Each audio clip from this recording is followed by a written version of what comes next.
मो बापा सतरे विचित्र मनीषटीए छाती रे अनेक दुख आउ जंत्रणा सही मो आगरे सुखिला हस हसंती।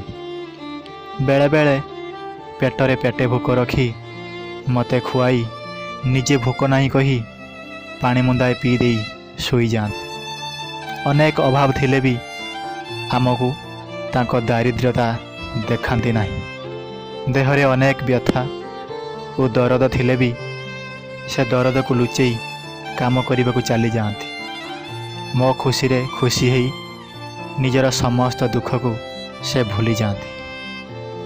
स्वप्न तो मोर थाए किंतु ताकू पूरण करिया पई जी राति राति अनिद्रा रुहंती से मो बापा। जी अमावास्यार रातिर जन्म है मो दुनिया को आलोकित करती से हेउचंती मो बापा।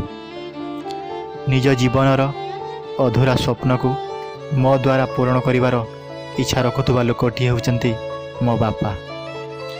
मेला महोत्सव रे आमे नुआ लुगा पिंधु किंतु खुशी सीए हुअंती। दीपटीर सलिता हुई निजे प्रति मुहूर्त रे जलंती अथच आमको दुनियार नूतन आलोक देखांती। ईश्वर ताकू एमिति केमिति गढ़िला जानिले आश्चर्य लगे। निस्वार्थ और गांभीर्यपूर्ण स्वभाव भितरे आम पाई असरंती भल पाइबा साइती रखि थांती। जेतेबेले माँ मते मारे आउ रागे से मते चुपी चुपी हसाई दियंती। ए दुनिया पैसार चले किंतु केवल मो पाई जीए कष्ट करी पैसा उपार्जन करती से मो बापा।